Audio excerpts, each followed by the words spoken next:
প্রিয় ছাত্রছাত্রীরা, সবাই কেমন আছো? আশা করি সবাই খুব ভালো আছো। আজ আমরা এই ভিডিওর মধ্যে আলোচনা করব মডার্ন কম্পিউটার অ্যাপ্লিকেশনের ইবিটি এর হায়ার সেকেন্ডারি টেস্ট পেপার থেকে কোশ্চেনগুলো, যার পেজ নম্বর রয়েছে এসি 340। সেই কোশ্চেনগুলো সমস্ত অধ্যায়ভিত্তিক কাজের যে রয়েছে সেগুলো আমরা আজকে এই ভিডিওতে আলোচনা করব। তাই ভিডিওটি প্রথম থেকে শেষ পর্যন্ত দেখো, একটা লাইক করো, আর নতুন নতুন আপডেট পাওয়ার জন্য চ্যানেলটি সাবস্ক্রাইব করে পাশে বেল আইকনটি প্রেস করে রাখো। আর যারা সাবস্ক্রাইব করেছো তাদেরকে অসংখ্য ধন্যবাদ। চলো ভিডিওটি শুরু করা যাক। প্রথমে আমরা কিছু এমসিকিউ কোশ্চেন আলোচনা করে নেব, যেখানে প্রথমে এক নম্বর কোশ্চেন আছে, দেখতে পাবে এখানে রয়েছে, যেটা রয়েছে এখানে দেওয়া আছে এ এবং বি দুটো মান দেওয়া আছে, এটা নর গেট করে দেওয়া আছে, এখান থেকে করে দেওয়া আছে ইউনিভার্সাল গেট। এর মানটা কী হবে? এর মানটা হবে এ ইন্টু বি ইনভার্স। একের দাগের উত্তর হবে ডি দাগে। দ্বিতীয় কোশ্চেন রয়েছে টু ইনপুট এক্সর গেটের ইনপুট দুটি এ ও বি হলে আউটপুট কী হবে? সঠিক উত্তর কী হবে? যেহেতু বলেছে এক্স অর গেট, এর জন্য এখানে সঠিক উত্তর হবে এই ডিটা, এ plus B into A inverse plus B inverse, এটা হবে সঠিক উত্তর। তিনি কী রয়েছে মাল্টিপ্লেক্সারের সিলেক্টেড লাইন 4টা হলে বা সিলেকশন লাইন 4টা হলে ইনপুট লাইনে কটা হবে? সঠিক উত্তর হবে কয়টি? 16টি। সঠিক উত্তর হবে 16টি। এ দেখের কোশ্চেন। পরে চালিয়ে রয়েছে 10 সংখ্যক ইনপুট বিশিষ্ট এনকোডারের আউটপুট কটা হবে? সঠিক উত্তর হবে 4টা। একই রকম পরে 5 জায়গায় একটা কোশ্চেন রয়েছে, এ ও বি দুটোকে ইনভার্স করে দেওয়া আছে, থেকে অর গেটে প্রয়োগ করে সঠিক উত্তরটা কী হবে? A inverse plus B inverse. এটা কী ধরনের গেট? এটা হলো অর গেটের মতো দেখতে লাগছে, অর গেট। সঠিক উত্তর হবে অর গেটে। পরে রয়েছে মেশ টপোলজিতে 10টি নোটযুক্ত সংযুক্ত করতে তাদের সঙ্গে কয়টি হবে? সঠিক উত্তর হবে 45টি। এর একটু সূত্র রয়েছে, সূত্রটা আমি তোমাদের বলে দিচ্ছি। সূত্রটা অনেক সময় এই কোশ্চেনগুলো পড়ে থাকে, এন ইন্টু এন মাইনাস 1/2। এইখানে এন এর মান হচ্ছে 10, তাহলে এন এর মানটা বসে দেখিয়ে দেবে, সঠিক উত্তর হবে 45টি। অনেক সময় সূত্র পড়ে যায়, এটা মনে রাখবে, এন ইন্টু এন মাইনাস 1/2। পরে রয়েছে হাফ ডুপ্লেক্স মোডের ডেটা প্রেরণের উদাহরণ কী হবে? সঠিক উত্তর কী হবে? Walkie talkie. সঠিক উত্তর হবে ওয়াকি টকি। পরে রয়েছে 97, 155, 62 এবং 15 আইপি অ্যাড্রেসটি কী ধরনের অ্যাড্রেস? এটা সঠিক উত্তর হবে ক্লাস সি। সঠিক উত্তর হবে ক্লাস সি। পরে রয়েছে HTML এর হেডিং ট্যাগ দেওয়ার জন্য কোনটা ব্যবহার করা হয়? সঠিক উত্তর হবে সঠিক HTML এর হেডিং ট্যাগ দেওয়ার জন্য সবচেয়ে ছোট ফন্ট হলো H6। সঠিক উত্তর হবে H6। নিচের কোনটি কন্টেনার ট্যাগ নয়? সঠিক উত্তর হবে বিআর ট্যাগ। এটা কন্টেনার ট্যাগ নয়, এটা হচ্ছে এমটি ট্যাগ। কোন টেক্সটকে আন্ডারলাইন করার জন্য কী ব্যবহার করা হয়? ইউ ব্যবহার করা হয়। এবং ডেটাবেস স্ট্রাকচারকে কী বলা হয়? সেটা সঠিক উত্তর হবে স্কিমা। কোন রিলেশনে এন্টিটি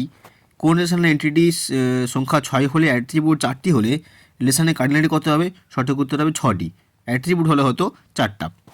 ইয়ার ডায়াগ্রামে সঠিক, পরের প্রশ্ন দেখো, ইয়ার ডায়াগ্রামে রেক্টাঙ্গেল দ্বারা প্রকাশ করা হয়, সঠিক উত্তরটা কী হবে? এন্টিটিকে প্রকাশ করা হয়। কি এন্টিটিকে প্রকাশ করা হয়? সঠিক উত্তর হবে অপশান ডি। আচ্ছা, এক্সবিতে কী রয়েছে? নিচের কোনটি একটি ক্যান্ডিডেট কি? সঠিক উত্তর হবে প্রাইমারি কি। পরের কোশ্চেন রয়েছে, নিচের কোনটি ডেটাবেস মডেল নয়? সঠিক উত্তর হবে গ্রাফিক্যাল মডেল। নিম্নলিখিত যে রেজাল্টটিতে ভ্যালিড নয় সেটা হলো কি? 0 to 1, এটা হচ্ছে ভ্যালিড রেসিভ নয়। পরে রয়েছে সেলস কমান্ড গ্রুপটি এমএস এক্সেলে যে রিবন্ড রয়েছে সেগুলো কী বলা হবে কি? সেটা দেখে নিতে হবে আমাদের। দেখে নিচ্ছি, চলো পরের কোশ্চেনটা রয়েছে এটাই, যে সেল কমান্ড গ্রুপটিতে কী থাকে? সেটা হচ্ছে বাই ডিফল্ট হোম রিমোট থাকে। আচ্ছা, পরের কোশ্চেন হচ্ছে এমএস এক্সেলে ফর্মুলা লেখার জন্য ব্যবহৃত অত্যাবশ্যক চিহ্নটি কোনটি? সঠিক উত্তর হবে সমান চিহ্ন, কারণ সমান চিহ্ন দিয়ে সমস্ত গেটগুলি আমরা লেখা শুরু করি। পরে হচ্ছে MS Excel 2007 by default extension কী হবে? সঠিক উত্তর হবে ACCDB। আচ্ছা, নিচে কোনটি ডেটা টাইপ এমএস এক্সেলে ব্যবহার করা হয় না? সঠিক উত্তর হবে ইন্টিজার। এটা কোনো ইন্টিজার বা ডেটা টাইপ নয়। এবার আমরা নিতে বলছে এসি কোশ্চেনগুলো কী রয়েছে। প্রথমে রয়েছে নর গেট ব্যবহার করে অর গেট তৈরি করতে বলা আছে। সাধারণত ইউনিভার্সাল গেট এবং মাধ্যমে অ্যান্ড গেট তৈরি করতে বলা থাকে, অনেকগুলো থাকে। এই যে 6টা কোশ্চেন রয়েছে, 6টা কিন্তু তোমরা ভালো করে প্র্যাকটিস করবে। এখান থেকে তোমরা অবশ্যই একটা কোশ্চেন পাবে 100%। ইউনিভার্সাল গেট ব্যবহার করে বাস এগুলো তৈরি করতে হবে।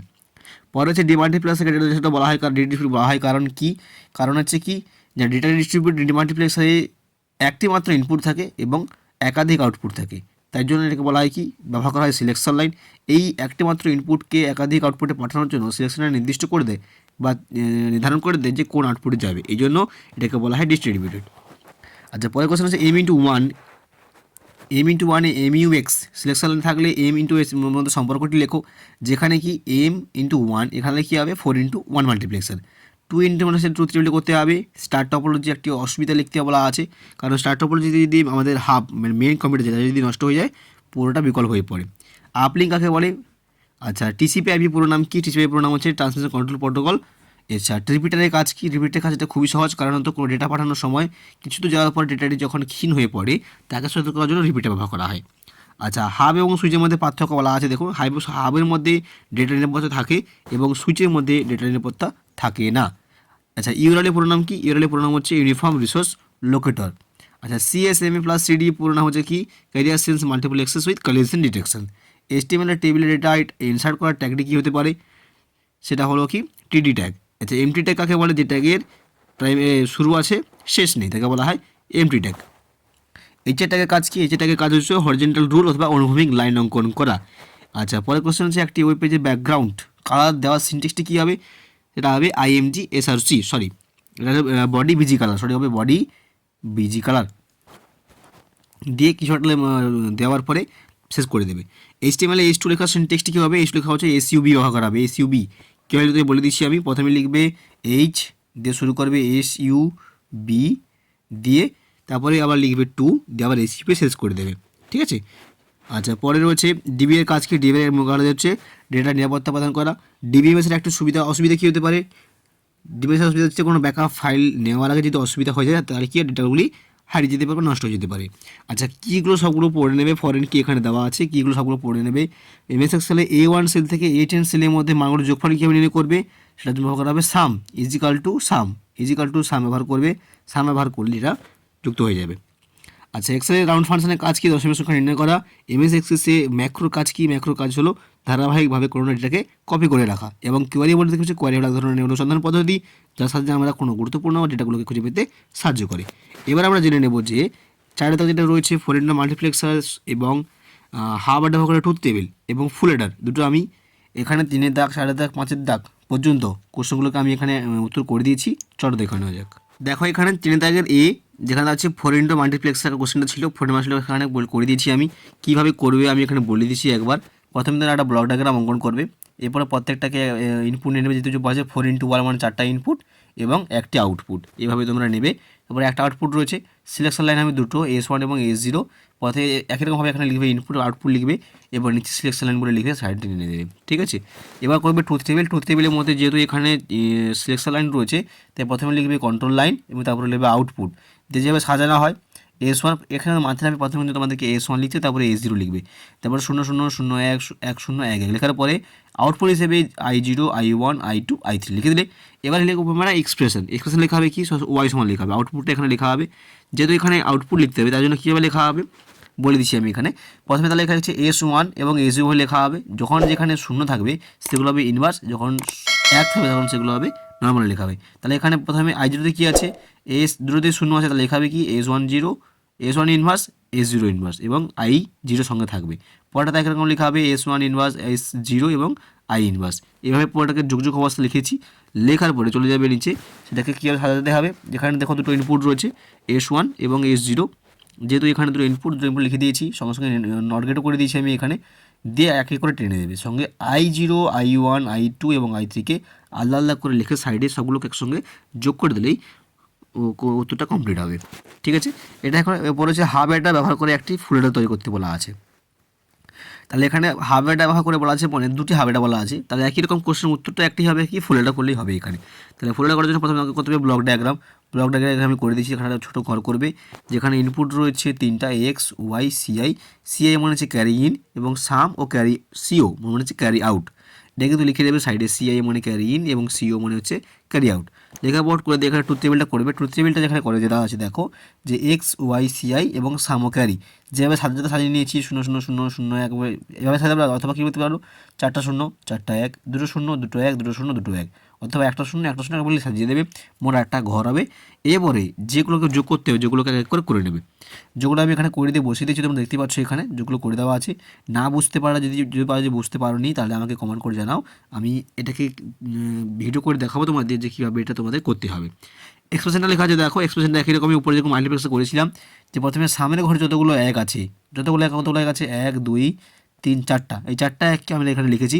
এই ঘরে 1 আছে, তাহলে এই ঘরে লেখাগুলোকে লেখা হবে, যেহেতু এখানে প্রথম দুটো ঘর শূন্য আছে তাই X inverse Y inverse CI কে এমনি লেখা আছে, প্লাস আবার একই রকম 2 নম্বর ঘরে X ইনভার্স এখানে 1 আছে মানে শুধু ওয়াই হবে এবং সি ইনভার্স। এইভাবে 1টা 2টো 3 4টাকে লিখেছি। লেখার পর দেখতে পাচ্ছ এখানে দেওয়া হচ্ছে, দেখো যে এখানে আমি এক্স ইনভার্স কমন নিয়েছি দুটো থেকে, একটা থেকে এক্স ইনভার্স, একটা থেকে এক্স কমন নিয়েছি। যেখানে দেখা গেল যে এটা হচ্ছে এক্স ওয়ার গেট, এটা হচ্ছে এটাও এক্স ওয়ার গেট, দুটোকে যুক্ত করতে কী পাওয়া গেছে, X X or Y X or C হয়ে গেল। একই রকমভাবে আবার সি ওটাকে এভাবে বের করেছি, যেখানে কি দেখো সি এর ঘরে যতগুলো 1 আছে, কতগুলো এগুলো আছে দেখতে পাচ্ছ তোমরা এখানে 1 2 3 4 সবগুলো এখন যোগ করে লিখেছি। এবং প্রথমে দেখতে পাবে যে এখানে দেখা আছে, দেখো যে সিআই কমন নিয়েছি, ওটা থেকে এক্স ওয়াই কমন নিয়েছি, যেখানে কি পাওয়া গেছে, এখানে একটি এক্স সার্কিট পাওয়া গেছে, সঙ্গে এক্স ওয়াইকে যুক্ত করে দেওয়া আছে। সার্কিটটা কী হবে, প্রথমে আমরা সামনে সার্কিট দেখতে দেবো। সামনে সার্কিট রয়েছে X X or Y X CI এবং সি সামনে ক্যারিয়ার পড়েছে দেখতে পাচ্ছি। তাহলে প্রথমে আমরা কী করব, প্রথমে আমরা এক্স ওয়াই সি 3টা ইনপুট নিয়েছি, দেওয়ার পরে এই দুটোকেই প্রথমে আমরা বের করেছি, এটাকে বের করে টেনে দিয়েছি। তারপরে একই রকম সিআইকে সঙ্গে টেনে নিয়ে তারপর বের করেছি, যে দুটোকে একসঙ্গে যুক্ত করতে সাম বেরিয়ে গেছে। ঠিক আছে, একই রকমভাবে আবার একই রকম কী করেছি, যেহেতু এখানে দেওয়া আছে দেখো যে এখানে এক্স এক্স আর ওয়াই সি আইয়ের সঙ্গে সি যুক্ত আছে, গুণ অবস্থায় আছে, তাই এখান থেকে আমি টেনে নিয়েছি, দিয়ে এখানে সি আইয়ের সঙ্গে গুণ করে দিয়েছি, দুটোটাকে টেনে দিয়েছি। পরে আছে এক্স এক্স আর ওয়াই, তাহলে এক্স থেকে একটা ওয়াই থেকে একটা টেনে নিয়ে একে এখানে গুণ করে দুটোকে একসঙ্গে যোগ করে দিয়েছি। এটা কমপ্লিট হয়ে গেল সার্কিট। এটা কিন্তু খুবই গুরুত্বপূর্ণ একটা কোশ্চেন এবং সার্কিটটা খুবই গুরুত্বপূর্ণ, তোমরা একদম ভালো করে এগুলো প্র্যাকটিস করো। যেটা বুঝতে পারে না কমেন্ট করে জানাও, আমি অবশ্যই তোমাদেরকে উত্তর করে দেখাবো। পরে হচ্ছে দেখো 4 দাগে এস্টিমেট করে দেওয়া আছে, এস্টিমেট তোমরা পড়ে নেবে, বিটিতে আছে, আমি এখানে করে দিয়েছি। এখানে এস্টিমেল করে দেওয়া আছে, দেখো প্রথমে HTML হেড টাইটেল, টাইটেল দেওয়া আছে my favourite flower, title Sage head Sage body শুরু, একটা ছবি দেওয়া ছিল IMG SRC .jpg এবং তারপরে তো কোশ্চেন দেওয়া ছিল যে ইউএল এবং ওএল এর মধ্যে কাজ কী। এ দুটো কাজ হচ্ছে কী রয়েছে, ওএল এর কাজ হচ্ছে ক্রমান্বয়ে সাজানো, যেমন 1 2 3, এবং ইউএল এর কাজ হচ্ছে বুলেট ট্যাগ সাজানো, দেখা যাচ্ছে যে বুলেট ট্যাগ, একে বলা হয় বুলেট ট্যাগ। আচ্ছা, অথবা দেওয়া ছিল যে মার্কিউ ট্যাগের কাজ হলো টেক্সট পিকচার এবং কি চলমান করা, এবং আরেকটা কোশ্চেন ছিল যে এই দুটো অ্যাট্রিবিউট হলো কী কী, স্লাইড এবং স্ক্রল। আচ্ছা, এইটা দেওয়া ছিল যে আই লাভ মাই ইন্ডিয়াকে মার্কিউটাকে সাজাতে হবে, আমি দিয়ে দিয়েছি, বাই ডিফল্ট এখানে মার্কিউ কাজ করবে। আচ্ছা, অথবা থেকে দেখো যে 5 থেকে অথবা আছে একটা এসকিউএল দেওয়া ছিল, এসকিউএলটা আমি এখানে করে দিয়েছি, যে একে দিয়ে কোশ্চেন স্টুডেন্ট নামক টেবিল দিয়ে নামগুলি অ্যাসেন্ডিং অর্ডার সাজাতে হবে। অ্যাসেন্ডিংয়ের জন্য বাই ডিফল্ট কাজ করবে এখানে কী কী, select all from students order by name. আচ্ছা, বিতে ছিল যে এ নামে দিয়ে শুরু, এ নাম দিয়ে শুরু লেখাগুলি দেখাতে হবে, তাহলে select name from students where name like a এবং পার্সেন্টেজ লাইক স্টেটমেন্ট এখানে দিতে হবে। এবং 3 ছিল যে যাদের মার্কস 400 বেশি, 5 বেশি এবং যারা কলকাতায় থাকে তাদের অ্যাডগুলো দেখাতে হবে, তাহলে সিলেক্ট নেম স্ট্রিম এবং marks from students where marks greater than equal to 400, address is equal to Kolkata. ঠিক আছে, এটা হচ্ছে এসকিউএলটা হয়ে গেল। এবারে MS এক্সেল এবং এক্সেসি কোশ্চেনগুলো কী আছে দেখে নেব, চলো। 6 দাগ এবং 7 দাগটা খুবই গুরুত্বপূর্ণ, এখানে তোমাদের ভালো করে পড়তে হবে, কারণ এখানে কোশ্চেনগুলো না পড়তে পারলে কিন্তু তোমাদের নাম্বারটা অনেকটাই কমে যাবে। MS এক্সেলে প্রোডাক্ট এভারেজ এবং এই যে কোশ্চেনগুলো দেওয়া আছে সিনট্যাক্সগুলো, সাধারণত অনেকগুলো সিনট্যাক্স এখানে আছে, সমস্ত সিনট্যাক্সগুলো কিন্তু ভালো করে কাজ সহ পড়বেই, এগুলো কিন্তু পড়তেই পারে। ওয়ার্কবুকে যে কোনো একটি ওয়ার্কশিটকে রিনেম করে ধাপগুলো লিখতে হবে। গোল সিক কি, MS এক্সেলে যে কোনো দুই প্রকার সেল রেফারেন্স আলোচনা করতে হবে, অ্যাবসলিউট করতে পারো, মিক্সড করতে পারো অথবা রিলেটিভ করতে পারো। শর্ট অ্যান্ড ফিল্ডের মধ্যে 2টি কাজ লেখো। উত্তরগুলো না পারলে কমেন্ট করে জানাও, আমি উত্তরগুলো দেওয়ার ব্যবস্থা আমি তোমাদের করে দেবো। আচ্ছা, সাথে কী রয়েছে দেখো, MS এক্সেল টেবিলে ডেটা এন্টার করা ধাপগুলো লিখতে হবে, 2টি টেবিলের মধ্যে রিলেশনশিপ তৈরি করার ধাপ, এটা কিন্তু খুবই গুরুত্বপূর্ণ একটা কোশ্চেন। এক্সেসে ডেটা রেকর্ডগুলো সুবিধা, কোয়ারির সুবিধাগুলো কী হবে এবং ডেটা সিডিভি এবং ডিজাইনের মধ্যে পার্থক্য, এক্সেসে টেবিল ইনসার্ট বা ফিল্ড ইনসার্ট করা ধাপগুলো লিখতে হবে। সমস্ত কোশ্চেনগুলো খুবই গুরুত্বপূর্ণ। এর আগেও একটা চ্যাপ্টারে আমি আলোচনা করেছিলাম, সেখানে কোশ্চেনগুলো যা ছিল সেগুলো কিন্তু খুবই গুরুত্বপূর্ণ। নিশ্চয়ই বুঝতে পেরেছো। কোনো রকম সমস্যা হলে কমেন্ট করে জানাও, এবং কোনো রকম সমস্যা হলে কোনো জানতে পারো যে কোনটাতে অসুবিধা নয়। আর নতুন আপডেট পাওয়ার জন্য চ্যানেলটি সাবস্ক্রাইব করে পাশে বেল আইকনটি প্রেস করে রাখো। ভালো থাকবে, দেখাচ্ছে পরের ভিডিওতে।